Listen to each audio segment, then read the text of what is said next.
Hello everyone, welcome back to this video. तर friends, आजच्या या व्हिडिओमध्ये आपण हॅव्हिंग टू प्लस V1 चा उपयोग इंग्रजी बोलताना केव्हा आणि कसा करतात ते आपल्या रोजच्या बोलण्यातील मराठी वाक्यांमधूनच समजून घेणार आहोत. मागच्या व्हिडिओमध्ये आपण हॅव्हिंग प्लस V3 चा उपयोग समजून घेतला, तेव्हा तो सुद्धा व्हिडिओ तुम्ही नक्की बघा. त्याची लिंक मी खाली डिस्क्रिप्शन बॉक्समध्ये देणारच आहे. तर सर्वात आधी हॅव्हिंग टूचा उपयोग हा कोणत्या सिच्युएशनमध्ये केला जातो ते सर्वात आधी आपण समजून घेऊ. त्यासाठी मी तुम्हाला एक एक्झाम्पल देते. जसं की एक एक्झाम्पल आहे की मला सकाळी लवकर उठावं लागत आहे. म्हणजेच याचा अर्थ काय होतो की आपली आई जर एखाद्या वेळेस गावाला गेलेली असेल तर अशा वेळेस आपल्याला सकाळी लवकर उठून सर्व कामे करावी लागत असतात. त्यामुळे आपण काय म्हणतो की मला आता सकाळी लवकर उठावे लागत आहे. म्हणजेच अशा वेळेस आपली इच्छा नसते तर नाईलाजाने किंवा ती आवश्यकता असते म्हणून आपल्याला ते काम करावं लागत आहे असे जेव्हा आपल्याला सांगायचे असते त्यावेळेस हॅव्हिंग टूचा उपयोग हा केला जातो.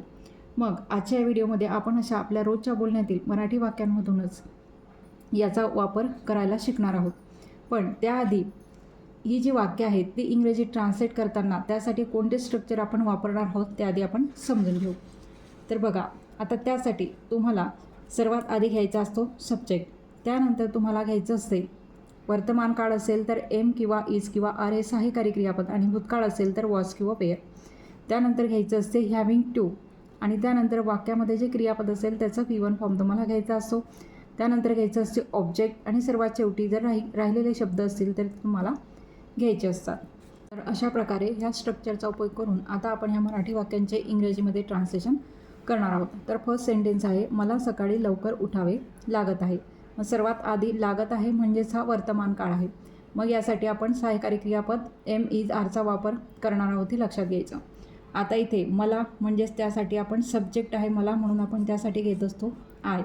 त्यानंतर हा वर्तमान काळ आहे. त्यानंतर आय नंतर आपण सहाय्यकारी क्रियापद वापरत असतो एम, आय एम. त्यानंतर आपल्याला काय घ्यायचं असते having to, I am having to. त्यानंतर आपल्याला क्रियापदाचे पहिले रूप घ्यायचे असते. तर इथे क्रियापद आहे मला सकाळी लवकर उठावं लागत आहे. म्हणजेच उठावं लागत आहे, उठणे, सकाळी उठणे यासाठी आपण वेकअप हा शब्द वापरत असतो म्हणून आपण तो त्याच्या V1 फॉर्ममध्येच घेणार आहोत. I am having to wake up, मला उठावं लागत आहे केव्हा सकाळी म्हणून आपण इथे शेवटी घेणार आहोत इन द मॉर्निंग. राहिलेला शब्द इथे घ्यायचा असतो म्हणून आपण तो घेणार आहोत इन द मॉर्निंग. बघा, अशा प्रकारे याचं ट्रान्सलेशन इथे झालेलं आहे. I am having to wake up in the morning, मला सकाळी लवकर उठावं लागत आहे. हॅव्हिंग टू वेकअप म्हणजे उठावं लागत आहे या अर्थाने आपण हॅव्हिंग टूचा उपयोग हा करत असतो हे लक्षात ठेवायचं. त्यानंतर आता नेक्स्ट सेंटेन्स आहे बघा, मला सगळं काम एकट्याने करावं लागत आहे. आता इथे सुद्धा सर्वात आधी सब्जेक्ट मला आहे म्हणजेच आपण इथे आय घेणार आहोत. हे सुद्धा आहे म्हणजेच हे प्रेझेंट टेन्समधलं सेंटेन्स आहेत म्हणून आय नंतर आपण इथे घेणार आहोत हेल्पिंग वर्ब एम. त्यानंतर आय एम नंतर आपल्याला घ्यायचं असते having to, I am having to. त्यानंतर जे वर्ब असेल क्रियापद असेल, आता करावं लागत आहे म्हणजेच करणे, म्हणजेच करण्यासाठी आपण डू वापरतो म्हणून आपण इथे त्याच्या क्रियापदाचं त्या पहिलं रूप घेणार आहोत म्हणून आपण इथे लिहिणार आहोत do. I am having to do, मला करावं लागत आहे काय सगळं काम एकट्याने, हे आपलं राहिलेलं आहे म्हणून आपण घेणार आहोत ऑल द वर्क म्हणजे सगळं काम. ऑल द वर्क एकट्याने म्हणजेच काय अलोन असं आपण घेणार आहोत.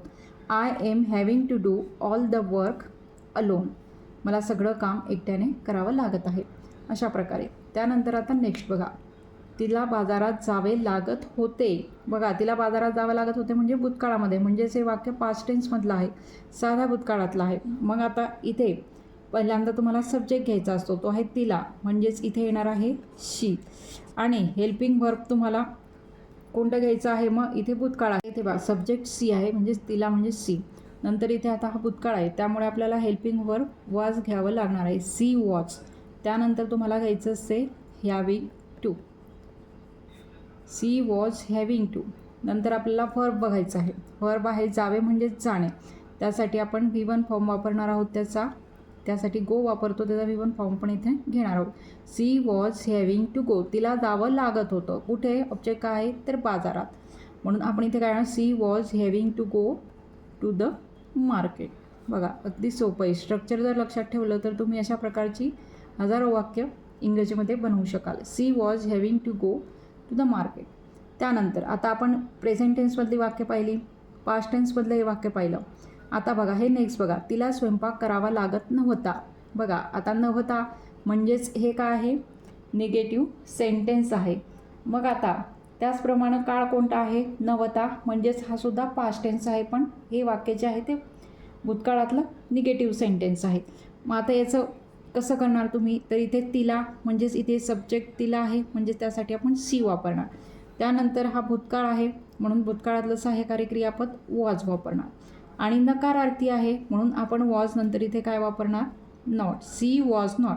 त्यानंतर बाकी जे स्ट्रक्चर आहे ते तुम्हाला सेम घ्यावं लागणार आहे, म्हणजेच having to. She was not having to. नंतर तिला करावा लागत नव्हता. काय करावा लागत नव्हता, ऑब्जेक्ट स्वयंपाक करावा लागत नव्हता, म्हणून आपण इथे काय घेणार आहोत, she was not having to cook. तुम्ही कुक फूड असं सुद्धा म्हणू शकता किंवा नुसतं कुक म्हटलं तरी चालेल. She was not having to cook. तिला स्वयंपाक करावा लागत नव्हता. अशा प्रकारे निगेटिव्ह सेंटेन्ससुद्धा अगदी सोपं आहे. त्यानंतर नेक्स्ट बघा, तिला स्वयंपाक करावा लागत होता का. आपण वर जे सेंटेन्स पाहिलं, तिला स्वयंपाक करावा लागत नव्हता, हे निगेटिव्ह सेंटेन्स. याचंच आपण इथे क्वेश्चन बनवलं आहे, पण तो पॉझिटिव्ह आहे. ती पॉझिटिव्ह क्वेश्चन आहे. तिला स्वयंपाक करावा लागत होता का. आता हा जो प्रश्न आहे तो बनवताना तुम्हाला फक्त काय करायचं आहे इथे, की सब्जेक्ट आणि हेल्पिंग वर्ब याचं फक्त चेंज करायचं आहे, जागा बदलायची आहे. म्हणजेच इथे येणार आहे आधी वॉज, त्यानंतर सब्जेक्ट घ्यायचं आहे, वॉज शी. नंतर having to, was she having to cook. मी तुम्हाला सांगितलं फूड घ्यायचं असलं तर was she having to cook food असं घेतलं तरी चालेल. Was she having to cook. तिला स्वयंपाक करावा लागत होता का, म्हणजेच फक्त सब्जेक्ट आणि हेल्पिंग वर्ब यांचं तुम्ही अदलाबदल करायचे आहे, मग तो क्वेश्चन तयार होतो. Was she having to cook हा येस नो टाईपचा क्वेश्चन आहे, हे लक्षात ठेवायचं. त्यानंतर आता नेक्स्ट बघा, नेक्स्ट काय आहे, तुम्हाला इंग्रजी का शिकावी लागत आहे. बघा आता हा जो प्रश्न आहे हा WH टाईपचा क्वेश्चन आहे. का, कारण इथे प्रश्नार्थक शब्द का आलेला आहे. मग आता हा प्रश्न कसा तयार करायचा, तर सर्वात आधी तर मी तुम्हाला सांगितलं आहे की प्रश्नार्थक शब्दच घ्यायचा, तो आहे का. म्हणजेच इथे काय येणार आहे, व्हाय. आणि त्यानंतर आपण काय घेत असतो, हेल्पिंग वर्ब. आता तू किंवा तुम्हाला यासाठी आपण यू वापरतो, मग यू नंतर आपण आर वापरतो, म्हणून इथे व्हाय नंतर इथे काय येणार आहे, आर. वाय आर नंतर तुम्हाला सब्जेक्टच घ्यायचा असतो, जसा WH क्वेश्चन आपण बनवतो तसाच, वाय आर यू. त्यानंतर तुम्हाला घ्यायचं असते having to. Why are you having to. त्यानंतर वर्ब घ्यायचं, शिकावी म्हणजे शिकणे, त्याचं इंग्रजीत आपण शब्द वापरतो लर्न. त्याचा V1 फॉर्मच आपण इथे घेतलेला आहे. Why are you having to learn. नंतर ऑब्जेक्ट काय आहे, इंग्रजी, म्हणून आपण इथे घेणार आहोत इंग्लिश. बघा, why are you having to learn English. तुम्हाला इंग्रजी का शिकावी लागत आहे. अशा प्रकारे हा प्रश्न इथे तयार झालेला आहे. आता लास्ट बघा, मला औषध घ्यावे लागत आहे. बघा औषध घ्यावे लागत आहे, औषध घ्यायला तर कोणालाच आवडत नाही, पण नाईलाजाने ते गरज असते म्हणून आपल्याला घ्यावं लागते, म्हणून तिथे काय म्हटलेलं आहे, मला औषध घ्यावे लागत आहे. अर्थातच हे जे सेंटेन्स आहे ते प्रेझेंट टेन्समधलं आहे, त्यामुळे हे जे वाक्य आहे सेंटेन्स आहे त्याचं इंग्रजीमध्ये ट्रान्सलेशन करून त्याचं ट्रान्सलेशन तुम्ही कमेंट बॉक्समध्ये लिहायचं आहे, तिथे मी तुमचं ते ट्रान्सलेशन चेक करणार आहे. तर अशा प्रकारे आजच्या व्हिडिओमध्ये आपण हॅविंग टू प्लस V1चा उपयोग हा आपल्या रोजच्या बोलण्यातील मराठी वाक्यांमधून कसा करायचा ते समजून घेतले. तेव्हा तुम्हाला आजचा हा व्हिडिओ कसा वाटला ते सुद्धा कमेंट करून नक्की सांगा. आणि व्हिडिओ जर आवडला असेल तर व्हिडिओला नक्कीच लाईक करा, शेअर करा, आणि जर तुम्ही या चॅनलवर नवीन असाल तर चॅनलला सबस्क्राईब देखील करा. थँक्यू.